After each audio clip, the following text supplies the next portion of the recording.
This is one of the world's most dangerous borders, dividing two nations, India and Pakistan. 2,000 miles long, it slices through extraordinary landscapes and divides millions of people who once lived alongside each other. I'm Babita Sharma, and I'm a journalist. My family, as Hindus, were forced to move into what became independent India. Primarily identify with being British. That's who I am. I was born and brought up in Britain. But I'm also really passionate about my culture as an Indian person. I'm going to be travelling the border from the Indian side. Wow, it's mind-blowing. I'm Adnan Sarwar. I was in the British Army and now work for The Economist. My Muslim parents were born in what is now Pakistan. I've got to know what it means to be a Pakistani and what it means to these people here living as Pakistanis, what it means to my mum and dad to be Pakistanis. I'm going to be travelling the length of the border on the Pakistani side, a country that's just 70 years old. Have you ever seen water like this? Look at the colour of it. When Britain gave India its independence, it split the nation along religious lines, carving out a new Muslim state. Since then, there has been frequent conflict along this border that to this day, very few can cross. You can't know Pakistan unless you know Partition. They're just saying we want independence. Go India, go Pakistan, we just want to be free. Yet, after 2 generations apart, these two countries with such strong ties to Britain still have so much in common and so much to celebrate. It's fantastic. We're going to have a great night here tonight. Oh my gosh, I have just found a whole new family I didn't even know existed. We're making 2 journeys with the same goal, to discover how a line on the map has altered the destinies of 2 countries that used to be one.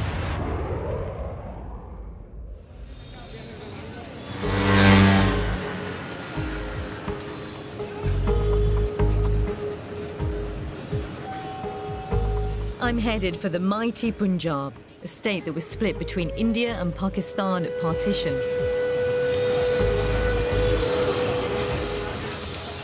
It's one of huge importance to both countries and to me. For me now, the journey's getting very personal. I'm heading into Punjab, which is where my family are from. My mum was born in Punjab, my father was, my grandfather's died here. And I'm just worried about whether or not I'm going to feel a connection to this place. And you know that this is Punjab. We're going into Punjab. Look at it. It's green. It's lush. I'm coming home.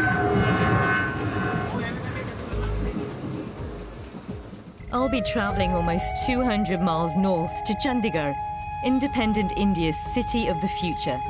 Then through Amritsar, spiritual centre for the Sikh community. I'll end my journey in the north of Punjab at Dera Baba Nanak, right on the Pakistan border. This country, Rajasthan, shoe wearing shoe polish. Shoe polish? Yes. कितना है shoe polish करने के लिए? 20 rupees. 20 rupees? Yes. That's about 10p. आप कितने साल इसमें train में काम कर रहे हो? 40. 40? फिर राजस्थान तो अपना है ही। आप कभी गए पाकिस्तान? नो। नहीं? वैसे मामा नाना रहते हैं वहाँ पे। धन्यवाद। धन्यवाद। गोरे गोरे रंग मुंडे करते मलांगी उत्तों नजरा दे मारे ऐसे तीर ने ਵੱਡੇ ਵੱਡੇ ਜਾਗੀ ਉੱਤੇ ਚੌਧਰੀ ਕਹਾਉਣ ਵਾਲੇ ਰਾਂਝੇ ਵਾਂਗੂ ਕਰਤੇ ਫਕੀਰ ਨੇ ਤੇਰੀ ਅੱਖ ਕਾਸ਼ਣੀ ਸੋਹਣੀਏ That is what you call a Punjabi greeting.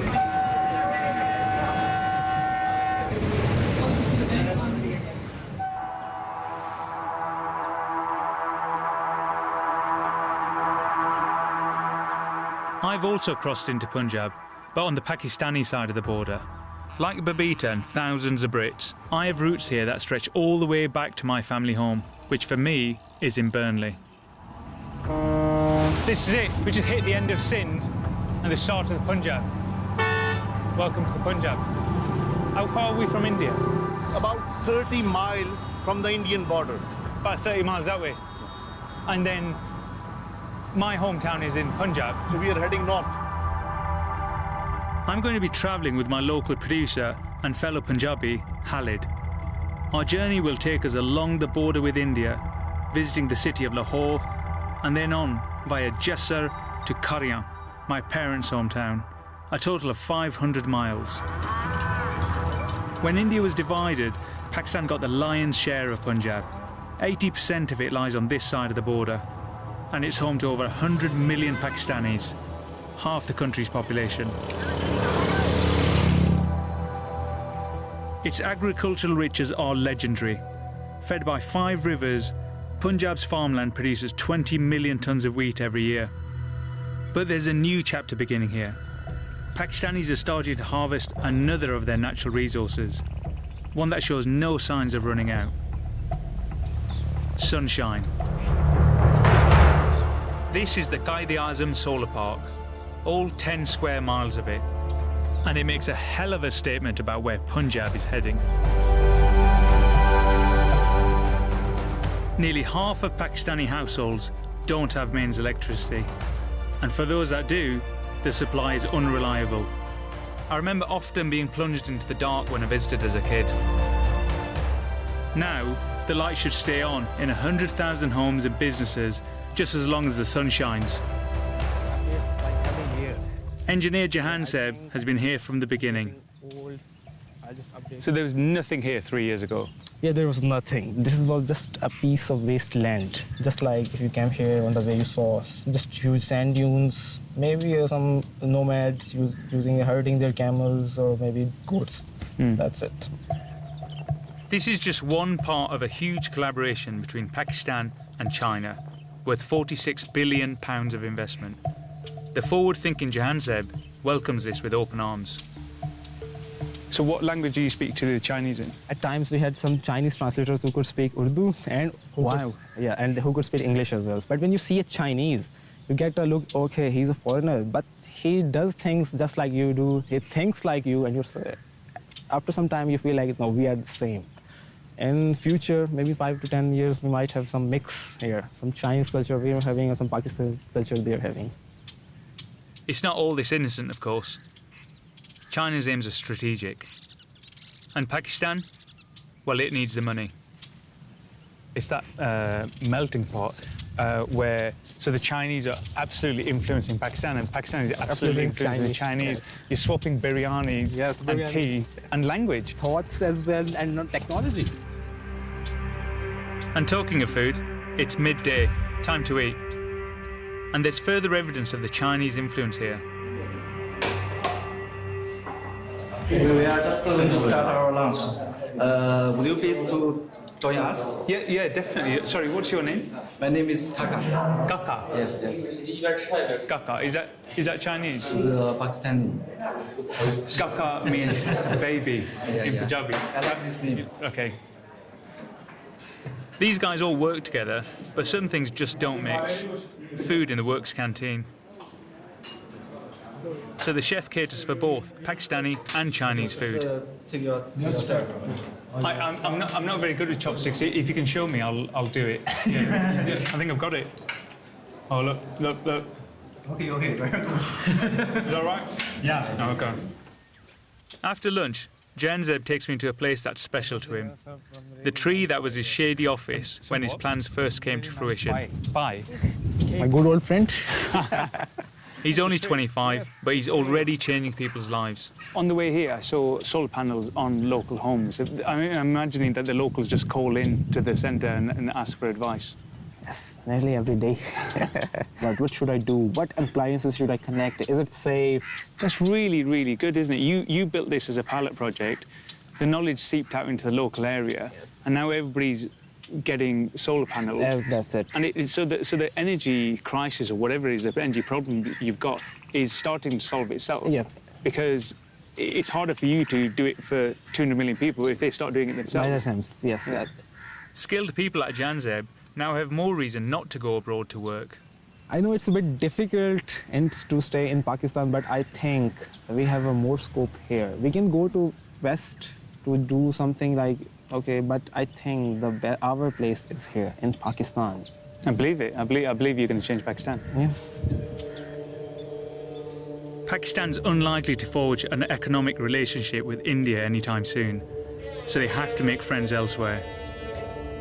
But with China holding the real power in this special relationship, I wonder if Pakistan is playing with fire.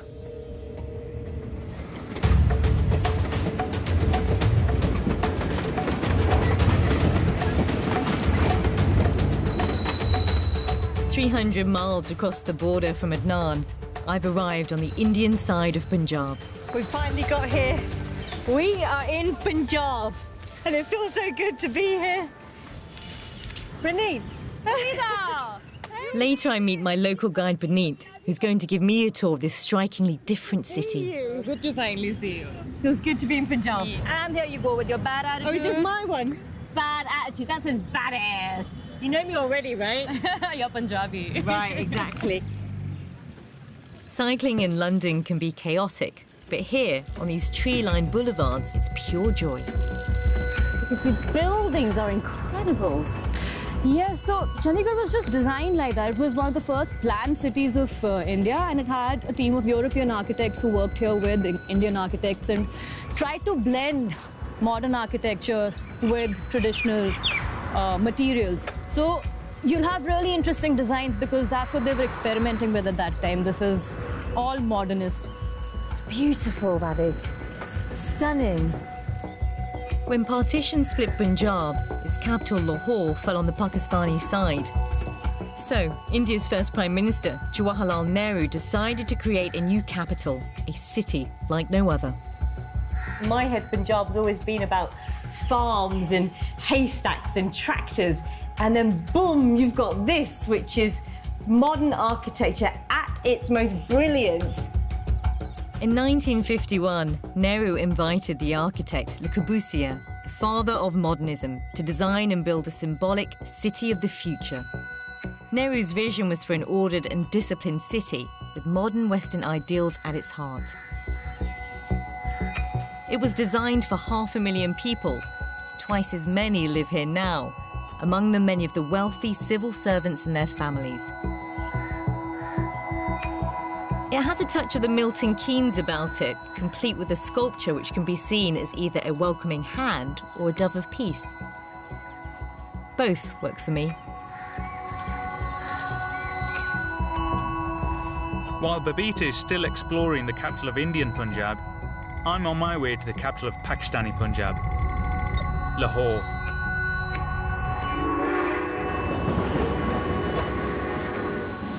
I've never been on a Pakistani train before. I've seen them in the films. I've seen them on telly. I've never been on one before. I'm really excited to get on this.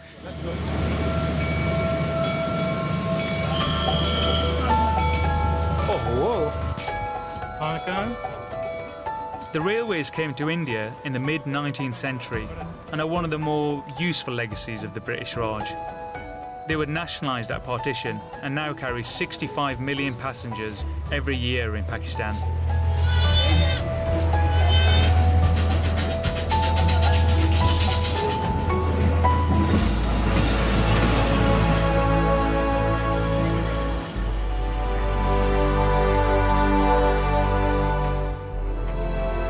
It's a 4-hour journey, so I've plenty of time to meet a few of my fellow travellers. My name is Adnan Sarwar. Adnan Sarwar. You're on a preaching trip. So they're preaching to the people. Oh, अच्छा, अच्छा, अच्छा. But it's okay. ये दावत देना है मुसलमान भाइयों के साथ हाँ जी, हाँ जी. सारे मुसलमान कैसे यानी नमाज वाले बन जाएं। तो तुसी कितने साल कर दे रहे हो ये 7 महीने 7 महीने कर दे रहे हो 7 months अच्छा हाँ पूरा पाकिस्तान आप तो इंशाल्लाह नमाज पढ़ते हो ना ठीक है नमाज पढ़ते हो हाँ जी पर मैं मेरे को टोपी कौन टोपी है एक और अच्छा चलो ठीक है चलो मुबारक चलो और नमाज वक्त हो गया तो चलिए अच्छा अच्छा अच्छा शुक्रिया शुक्रिया इतना बड़ा स्टाफ नहीं है इधर 2 मिनट का स्टाफ है हमारा 2 रकात नमाज नहीं वो आपकी बात सही है लेकिन I have to admire the fact that these guys are happy to risk being left behind rather than miss their prayers. The next train to Lahore isn't for 24 hours. We're off. rolling. Jamaat है उसको अमन पसंद जुमात बोलते हैं अमन पसंद. तक अंदर में. आओ. चलो.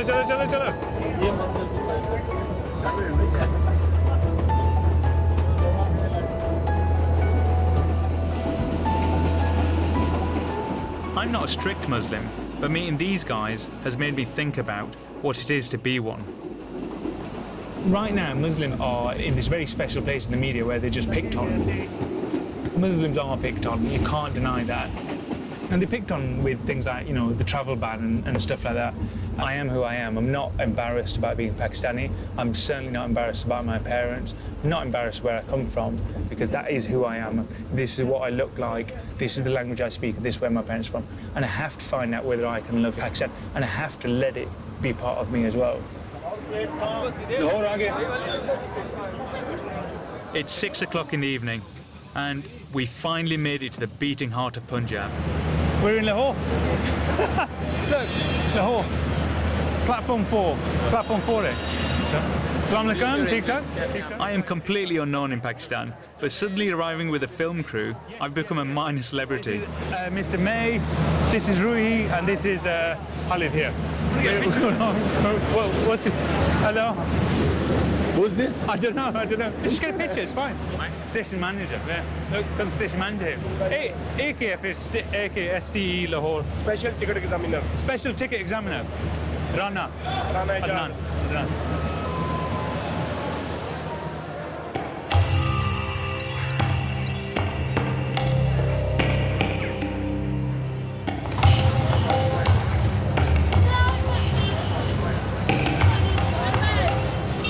It's the next morning, and I want to explore a city I've visited only once before.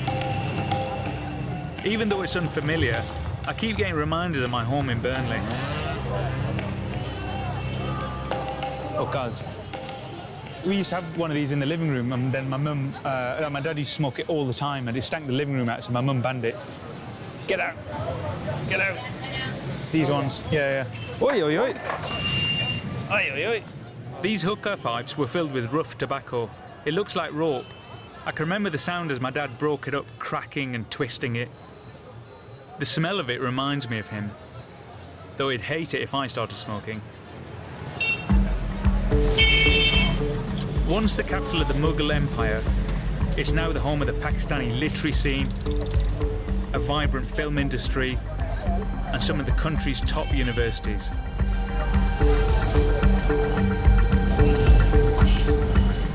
Before partition, a third of the residents were Hindu and Sikh. Now, this city of 7 million is 94% Muslim, which tells its own story. Partition is the reality of this country. It's the way this country was born. It's in these people. You can't know Pakistan unless you know partition. I'm on my way to meet people who experienced it firsthand. Husband and wife Mohammed Yusuf and Iqbal Bibi, whose experiences are typical of many here. As Muslims, they had to leave their homes in eastern Punjab.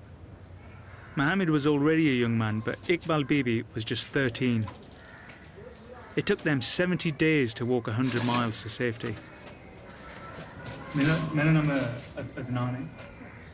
उसे कोल आए, सुलह कर गए, ना तुसी सानू कुछ कहो ना असी थानू कुछ कहांगे। रात नूं हमला कर दिता, सुत्तियां पियां ते बसेरे मार बड़ बुरे हाल होए सारे मंडा मारू नठ गए।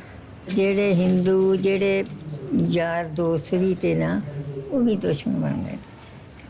मैं तेन दसा अब मरे भी ज़्यादा हो जद देखना ना ते चार चफेरे मुसलमानों के पिंडा में अग्गां लगियां होंदियां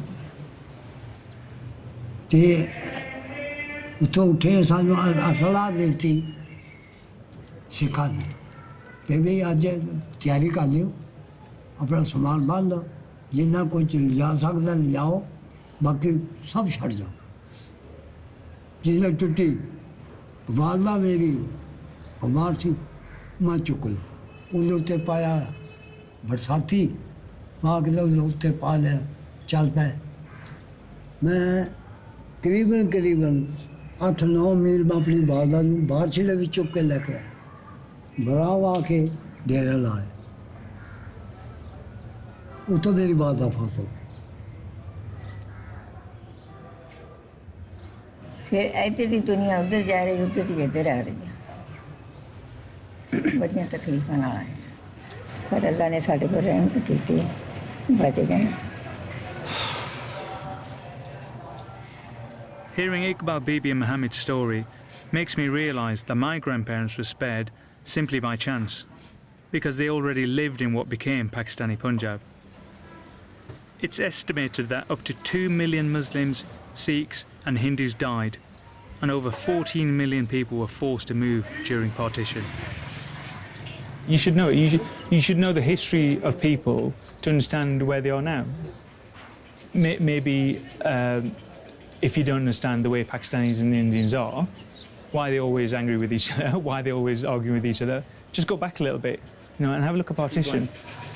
It's the complete desperation of it, you know.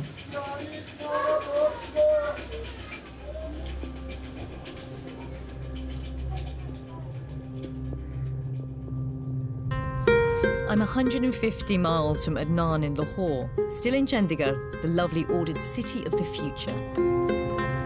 But the future is now the present, and for many, it's not the utopia that was promised. I'm meeting Sarwan, Punjab's answer to a kind of Banksy. For the last 10 years, he's been creating political art in the city. So tell me what Sarwanism is. Hashtag Sarwanism. My name is Sarwan, and Sarwanism is my way of living, like Hinduism, Buddhism. So it's my own personal thing, the way of my life. Sarwan's work challenges what he sees as a worrying rise in Indian nationalism. He's a passionate activist calling for social change. Wherever there is a suppression, there will be art like this. Graffiti was normally done by those people who want to scream out loud. What do Punjabis want to scream out then? A lot of things. We all are guinea pigs, you know. We are trained to behave in a certain way. And there are some tools used by politicians, governments to control us. For example, we have created that villain, which is so-called Pakistan or Islam. So we have created the villain so that people will believe in governments, in army, and we feel we are patriots, we are nationalists, and we feel that, okay, we are from India or we are from this country, that country. But that's been designed so that the business of politics and war keep on happening. We are Punjabis. We are Punjabis, you know, feel proud we are Punjabis. But that's the root cause of war. For me, there's something ironic that even in a city designed for the future, India cannot escape its past. So, are we done? Yes, we are done.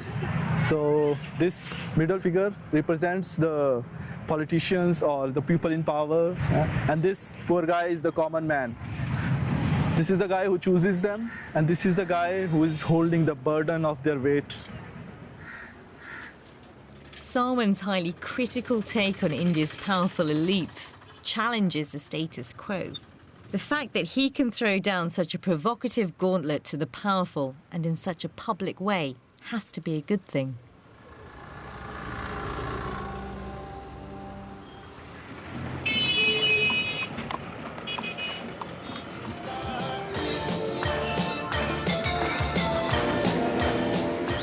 If Babita is meeting the Indian Banksy, then I'm greeting Pakistan's answer to Bono.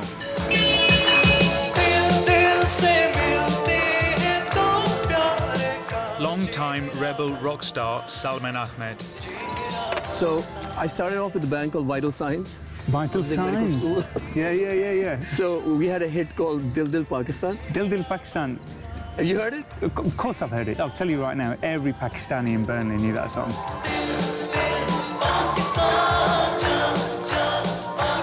For almost every Pakistani, the song, which means My Heart is Pakistan, became a sort of alternative national anthem. We're surrounded by kids here, and what's the Pakistan that they've got? 70% of Pakistan is under the age of 20. 70% of Pakistan is under the age of 20. So more than 100 million people are under the age of 20. It's a huge, huge youth pulse, a potential, which can either go towards creativity and positivity, or if it gets frustrated, it can go south, you know? But they don't trust the leadership. They know the leadership is corrupt to the core. In 1996, Salman and his band Junoon challenged Pakistan's political corruption head-on. So what was the song Accountability? Who was it aimed at? At this corrupt status quo, because the ruling elite has plundered this country. So it's a huge anthem which is played at political rallies, and the basic message is the answer to every question is accountability. And it was banned.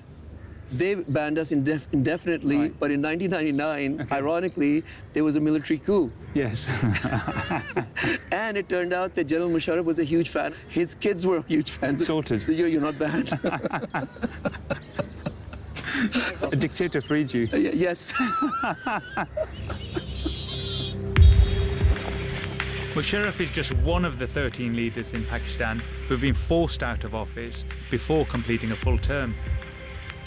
In July 2017, Prime Minister Nawaz Sharif resigned over claims of corruption whilst protesting his innocence. It was his third resignation.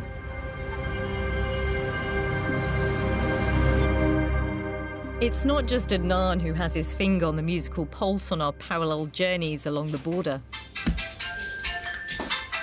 Sarwan. Hello. Hello. How you doing? Artist Sarwan has invited me to experience Chandigarh's nightlife. Okay, it's a surprise. That sounds interesting. And if anyone knows how to party, it's us Punjabis. How are you doing? You're here. You're looking Cool. very cool. Look at you.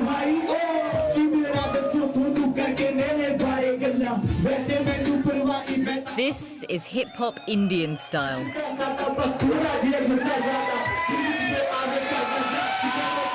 10 years ago, Navdeep and her Simran formed Crew 172, and they've built a solid fan base throughout India and beyond.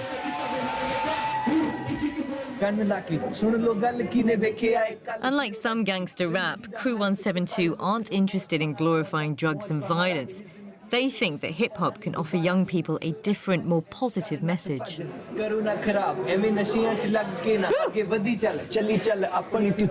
you feel me, Yes, that was wicked. Thank you so much. I love that. Thank you so much. The anti-drug message isn't just a gimmick. It's a message they live their life by and encourage their fans to do the same. So, like, we are the only two guys in the whole family tree that are, like, clean. Totally clean. No You don't drinking, drink? no smoking. No smoking. No other drugs. So we wanted to tell everybody that, you know, you can still be super cool when you're clean. The boys have got a really strong message that they're trying to get across through their music, through hip-hop, which has always been associated with drugs and alcohol and getting high. They're trying to say that you don't have to do that here in Punjab, particularly for young Punjabis. And nobody in there at the gig was drinking, and we all had a wicked night. I want y'all to make some noise for Chandigarh.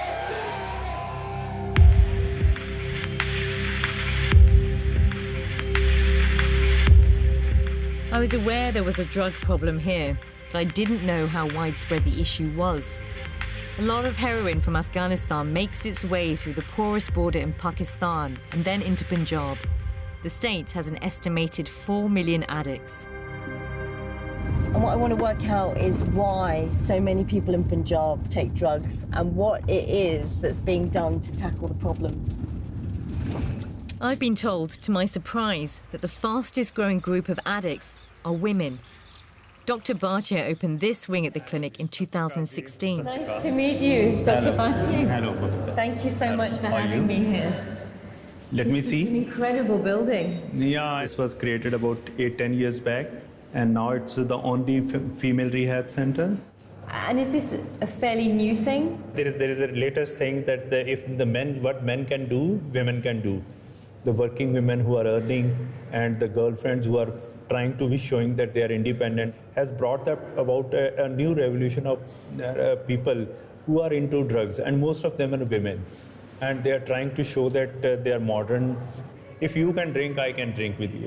If you can take heroin, I can also take heroin with you.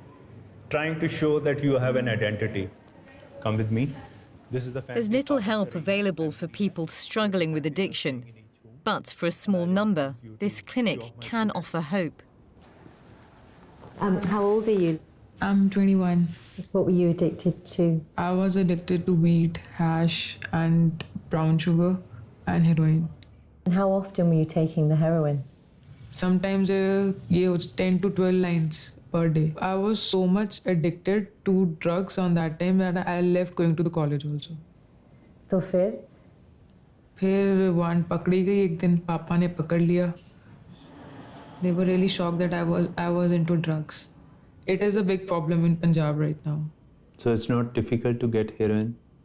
Not at all. By staying here, I got so much positivity. It's all about our life lessons, that how we should manage our life without drugs. This help is only available privately. And it's said that the stigma of having a female relative with a drug addiction means that families often refuse to get the women the help that they need. Well, there's a woman over there. She's probably about my mum's age. And she's just been admitted. It's her first day here, and she's with her family at the moment. But she's here because she's addicted to prescription drugs.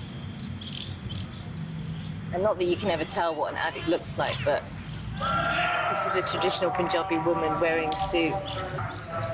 She's got a serious problem. That's not the India I was expecting to see. It's not the Punjab that I thought I would discover.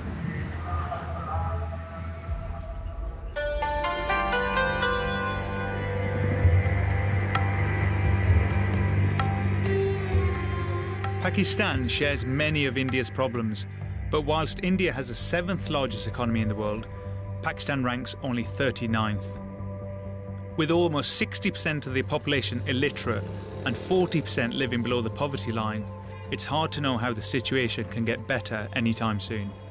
But I'm going to meet some people who might be able to make a difference. Industrialist Sharia and his wife Mavish have invited me to an exclusive party at their luxury home to meet some of the financial movers and shakers of Lahore.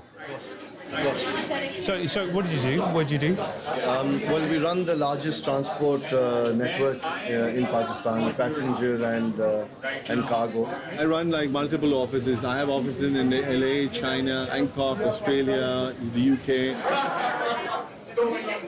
For the past 20 years, Pakistan has suffered from an increasing number of people going to work abroad, now an estimated 6 million. If things are going to improve here, there has to be a reason for people to stay. Pakistan's got a bad press in Britain, definitely, you know, and it's got a fairly bad press around the world. How do you feel about Pakistan? Are you optimistic about Pakistan? Of course. Yeah, I'm optimistic. If somebody who visited Pakistan 10 years ago and somebody who has visited Pakistan now, like you, and you see all around you, you will not recognize anything. I mean, our infrastructure is better, our electricity situation is better, our public transport is better. Much better. We have metro trains, we have public transportation systems, our telecommunication is better, you know, the schooling system is better, our security systems are better. So, I mean, we are moving in the right direction. The change I've seen, it's just phenomenal. It's unbelievable. Like what? In like lifestyle, the people, they're so much fashionable. They're exposed to so many, you know, different things in life, and then it's getting better. As an entrepreneur, I think it's a gold mine. I think if anyone missed out on India, then they need to invest in Pakistan today. We're 10 years behind, but we're going to be big. The young entrepreneurs I've met tonight have got the vision and belief to drive the economy forward. They make no apology about being here to make big money. They could be working anywhere in the world making a fortune, but they choose to remain in Pakistan, and that's got to be good.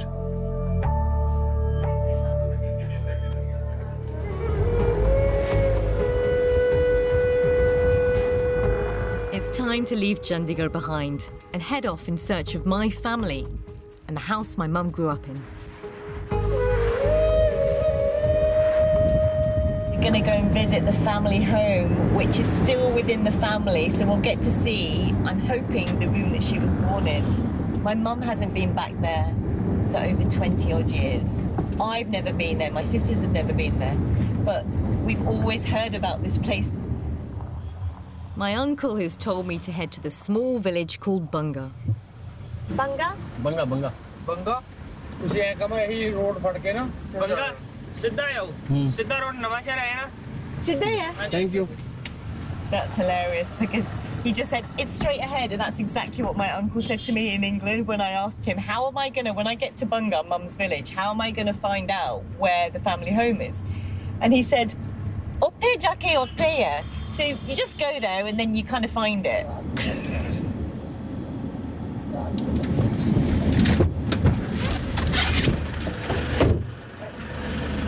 Nice to see a corner shop, because we, mum and dad, family of corner shops.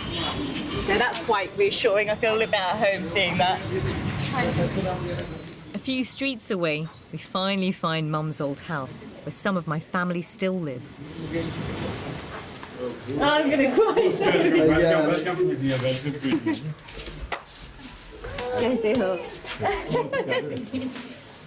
Oh, they're doing a ceremony. This is for blessing, because it's the first time I'm coming to cross the threshold. You look so different!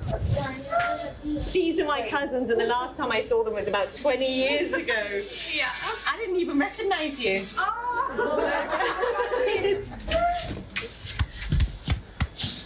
This is my mum's sister. Maria. Dr. Sadhu Ram Prasha, that's my mum's father there. And I did meet him last time I was in India 20 odd years ago. This is the room my mum was born in. Yes. The interior was at that time same. Yes. Same? No changes are there. How cute a decoration gear. I'm like, why have you not decorated for 70 years? My family say the house is still the way it was when Mum was here. Walking into the house and seeing everyone, their faces and the love and the big hugs was just a priceless moment. It feels so strange, but it also feels quite comforting. Actually feels quite, just feels right to be here.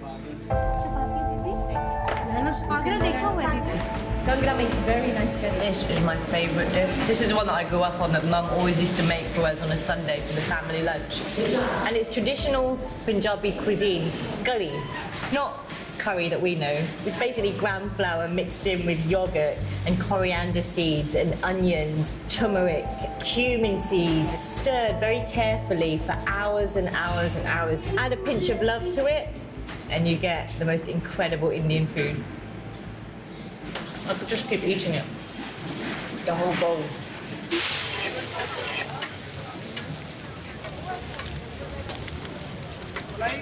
I'm spending another night in Punjab's capital.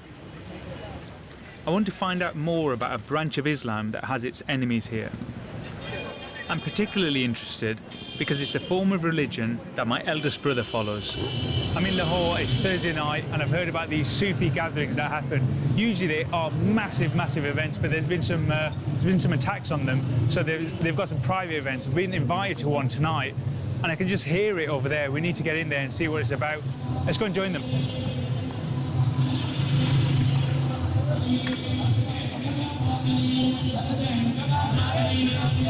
Sufism is rejected by conservative Muslims, but it's existed alongside Islam for over 1,000 years, and it's steeped in the soul of Pakistani culture.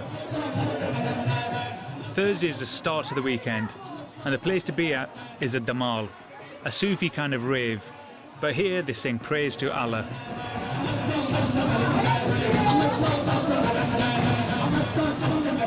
This song, every Pakistani knows this song. Every Pakistani knows this song. It's incredible.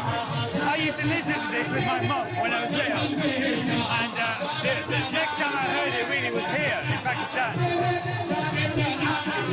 Everybody knows the words to it. Need to learn them.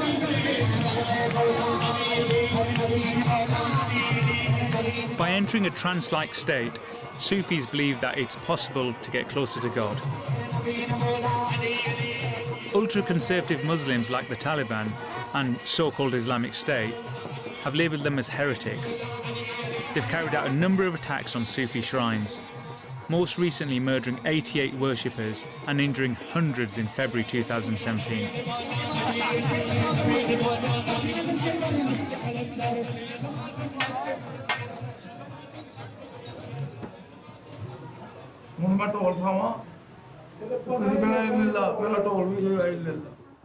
Bapu Sain is the internationally known star of the show. He's a drummer and a Sufi mystic. He's a sort of Ringo Starr crossed with a Maharishi.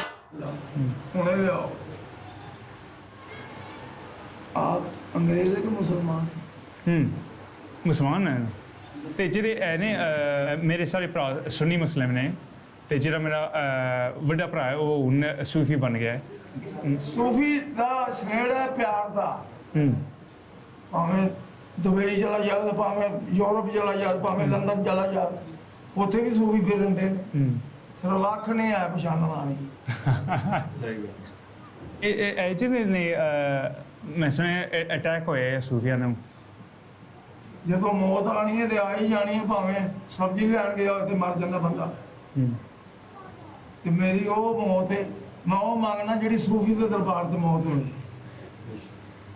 Pakistan ਤੁਹਾਨੂੰ ਕੋਈ ਵੀ ਕਿਹਾ ਪੀਰਾਂ ਫਕੀਰਾਂ ਦਾ ਸ਼ਹਿਰ ਹੈ ਇੱਥੇ ਬੜੇ ਸ਼ੇਰ ਲੋਕ ਬੰਦੇ ਰਹਿੰਦੇ ਨੇ ਉਹਨਾਂ ਨੂੰ ਕਿਸੇ ਮੌਤ ਤੋਂ ਵੀ ਨਹੀਂ ਡਰਦੇ ਹੋ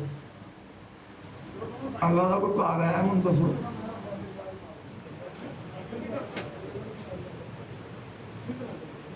He's not one, isn't he? He is not one.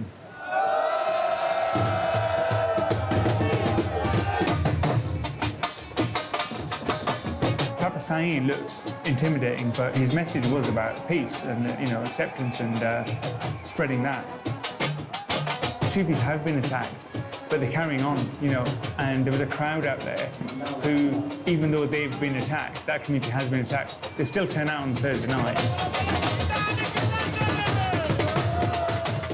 Pakistan was created to protect a religious minority, so it's sad now that the Sufis are facing discrimination. The violence isn't going to tell them to go away, the violence isn't going to stop them, they're going to carry on. I really like that about them, really like that about them. And they just, they're brave, they're living bravely in dangerous times.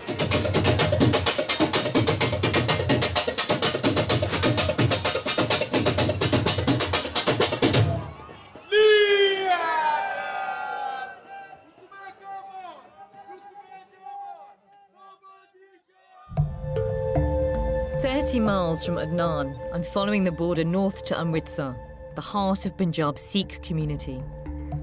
Nationally, they are the minority, like the Sufis of Pakistan, but in India Punjab, they are the largest religious group. I want to find out more about Sikhism, and where better to start than their most spiritual site, the Golden Temple. I feel like I dressed appropriately. Everyone's wearing orange. The temple complex has over 5 million visitors every year. So I think we're going to go in. It's so beautiful. So calm. Work on the complex began at the end of the 16th century with this pool, Amrit Sarwar, which gave the city its name. It translates rather beautifully as the pool of the nectar of immortality. The temple was deliberately built at a lower level than the surrounding land to show equality and humility, while the doors on all four sides are a sign that everyone is welcome, whatever their social class. Everywhere you go around the Golden Temple, you see this, which are plaques commemorating the people that have served their country. Surjit Singh, Dod Singh, Darshan Singh, Sampuran Singh, Chanan Singh, Ajit Singh, Hari Singh. At Partition, Sikhs were a minority in Punjab. When the state was divided, some wanted their own homeland called Khalistan, but that was ignored. A separatist movement emerged, which the government tried to repress. A violent siege at this temple in 1984 ultimately led to Prime Minister Indira Gandhi's assassination by her Sikh bodyguards. 3,000 Sikhs were killed in the terrible reprisals that swiftly followed. Today, I've got the rare chance to meet a Sikh separatist leader branded a terrorist by the authorities. Wasan Singh Zafarwal still believes in the original dream of an independent Punjab called Khalistan. There's already been a border created that caused so much heartache and problems, the India-Pakistan border. If Khalistan became a reality, there would be another border. Haven't Punjabis seen enough of this borders and separation and fighting?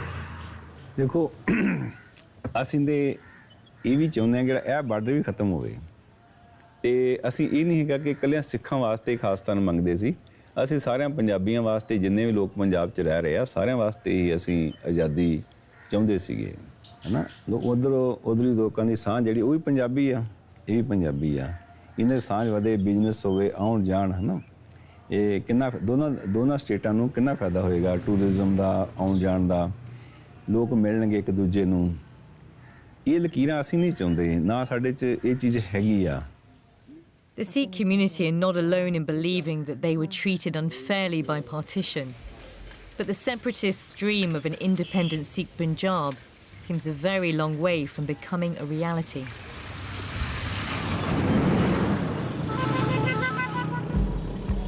This map's getting wrecked. Yeah, it's getting wrecked. Today it's time for me to leave the city. I'm heading closer towards the Indian border to Jessar, where Babita's father was born. And I've got a promise to keep. She can't get across the border, but we're this side of the border, so we're going to go there and just try and find out if people remember her family, take some pictures, get some memories of her while we're here. And that's my family home. Carry on. We're not far from each other, are we? That's crazy, isn't it?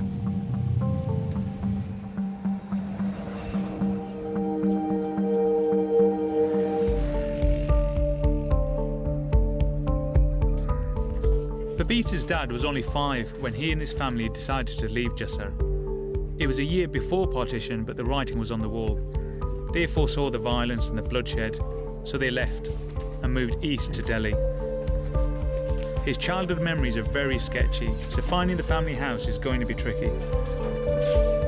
This is a Hindu temple, you know, this is definitely not a mosque. ਤੇ ਇੱਥੇ ਉਹ ਕਹਿੰਦੇ ਨਾ ਕਿ ਇੱਕ ਹਿੰਦੂਆਂ ਦਾ ਮੁਹੱਲਾ ਹੁੰਦਾ ਸੀ ਜਿੱਥੇ ਲਾਈਨ 4-5 ਮਕਾਨ ਇੱਕ ਪਾਸੇ ਦੂਸਰੇ ਪਾਸੇ ਸਨ ਤੇ ਉੱਤੇ ਉਹਨਾਂ ਨੇ ਕੋਈ ਛੱਤ ਜਿਹਾ ਪਾਇਆ ਸੀ ਓ god As part of the minority community of Hindus in Jessar, it's likely that Babita's family lived in this area. They would have lived alongside their Muslim neighbours.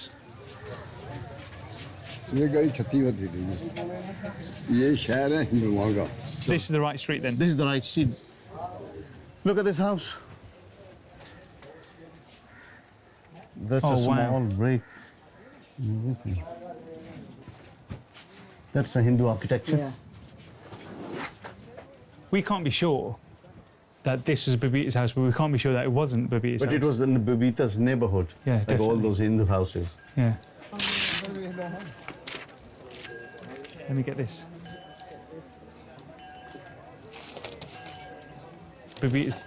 She wanted something from the house. She said, "Can you get me some sand from around the house?" And her dad wanted some as well. I mean, this is where her family's from, and this is the dirt and the dust of history.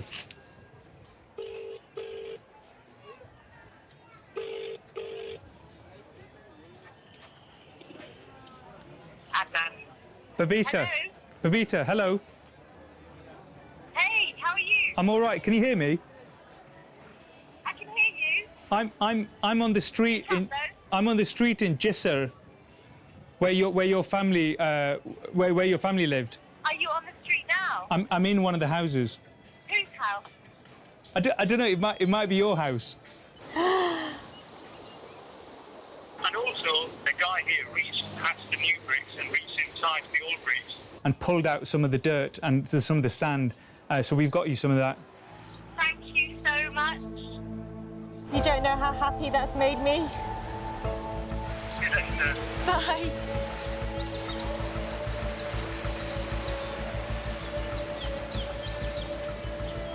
It's, oh, I wish I was there. I wish I could just cross the border and go over there. It feels very special, and I know it's going to mean so much to my dad that he's been able to do that. Mission accomplished for Babita. I'm now going to head 100 miles north to Karyan, where my own mum's waiting for me.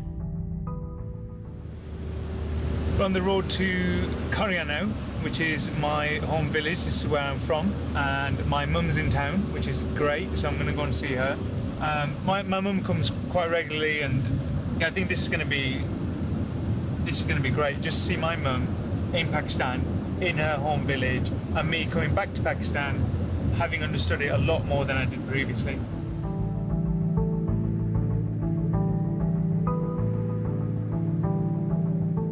This garrison town with a population of 80,000 is less than 40 miles from the Indian border. I was last here over 10 years ago, and I'm not so sure that I can find our house. That's not it. That's not it. That's not it. I'm not being helped by the fact that there's just been a power cut. It's reached my house. Those Chinese solar panels have clearly not reached my mum's hometown. Is this it? Yeah, this is it, this is it, this is it, this is it, this is it. So, this used to be where my grandma lived. So my grandma used to live in here, and I used to look at the stairs there. I used to go to the top because it was cooler, and I used to go right to the top on the roof, and she used to lay on the mungie, and I used to just like massage her. And was that right at the top there? And then, oh, Mamu? Adauha. The first person I meet is my uncle, who's home from Germany.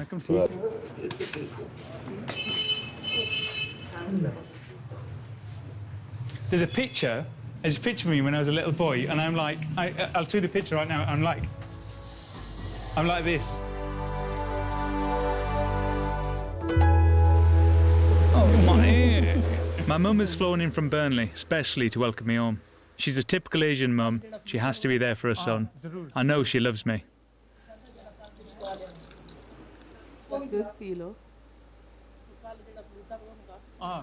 मैं पाकिस्तान तक ना पे हूँ मैं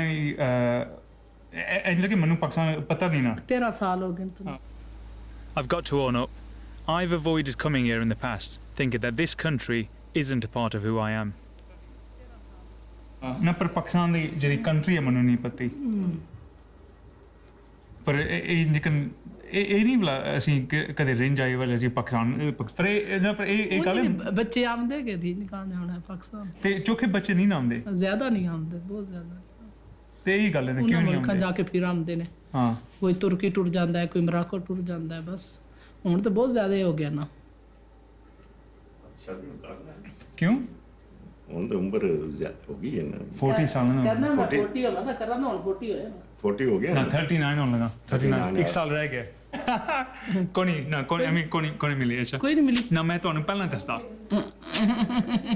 ਕੋਈ ਨਹੀਂ ਮਿਲੀ ਜੀ ਕੋਈ ਨਹੀਂ ਮਿਲੀ ਸ਼ਾਦੀ ਵਾਸਤੇ ਨਹੀਂ ਸ਼ਾਦੀ ਤੇ ਕਰ ਲੈ ਕੋਈ ਹੈ ਸਾਨੂੰ ਪਾਕਿਸਤਾਨ ਦਾ ਤੇ ਮੈਂ ਕਦੇ ਪਹਿਲਾਂ ਸੋਚਿਆ ਵੀ ਨਹੀਂ ਤੇ ਪਰ ਮੈਨੂੰ ਤਾਂ ਬੜੀ ਖੁਸ਼ੀ ਹੋਈ ਹੈ ਪਾਕਿਸਤਾਨ ਆ ਕੇ ਹਲਾ ਹਾਂ ਚਲੋ ਸ਼ੁਕਰ ਹੈ ਖੁਸ਼ੀ ਹੋਈ ਸ਼ੁਕਰ ਹੈ ਖੁਸ਼ੀ ਤੇ ਹੋਈ ਹੈ ਨਾ ਤੇ ਮੈਨੂੰ ਚੰਗਾ ਲੱਗਿਆ ਬੜਾ ਚੰਗਾ ਲੱਗਿਆ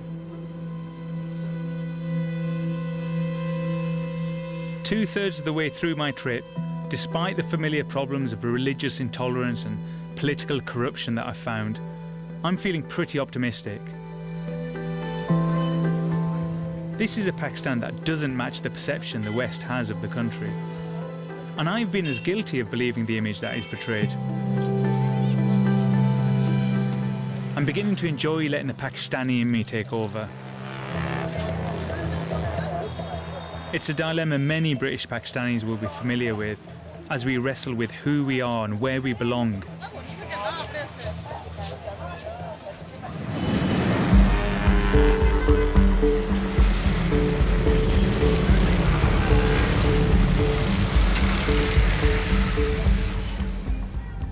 I'm I'm on the final leg of my journey through Punjab, and for the first time, I'm going to be able to stand at the Indian border and at least look into Pakistan, even if I can't cross over. It's the closest I'll get to my dad's homeland. This is Dera Baba Nanak, which is one of the most holiest sites for the Sikh community, because it's where the first Guru Nanak Dev Ji spent a lot of his time, but across the border that we're about to see is where he spent his last days, in Kartarpur Sahib. And actually there's a board here that says that, which at a distance of 4.5 kilometres in Pakistan has a historic and remarkable religious importance. There's a lot of border security forces here, but I think if we can get to that viewing point, we're going to be able to see Pakistan. And this remains a dangerous border. Only last year, after a series of cross-border clashes in Kashmir, 50 miles north, 27 people died. All villages within 10 kilometres of the border were temporarily evacuated, including Dera Baba Nanak. So it says that photography is prohibited in this area, but loads of people have got their iPhones out, so... He said we can't go up there and take pictures, but he said that we can shoot this way, but we can't show the Pakistan side. My first glimpse of Pakistan from the India border. But I think this is the closest that either of us have been. And we're about half a mile away from Pakistan. So I reckon if we could walk it from here, we'd probably get there within 15, 20 minutes. I'm in touching distance of where my dad was born, which is now in Pakistan. It's incredibly frustrating not to be able to just step across, but that's the reality of 21st century India and Pakistan. People who share the same culture, the same history, speak the same language are still divided. And it feels to me that it's governments and not really the people who want to keep it that way. Next time. Heading north, we're on the final leg of our journeys. You could well lose your life on this pass. Gaining rare access to the Pakistani Air Force. We are going to fight them back with all that we have. And experiencing life on one of the world's most dangerous borders. As one nation forges new friendships, this relationship that the Chinese have got with the Pakistanis, it feels like something's happening. The other is locked in a bitter internal conflict. They're just saying we just want to be free. The future is unpredictable for both these countries. Would you like to find out more about why India was partitioned into two states? Delve deeper into the history and the psychology with our academic experts at bbc.co.uk/dangerous borders and follow the links to the Open University. Catch the final part next Monday at 9 here on BBC Two. And the season continues tomorrow night with an investigation into the reasons behind partition. The Forgotten Story is at 9. While over on the Radio 4 website, Salman Rushdie's novel about love, history and magic, Midnight's Children, is available now.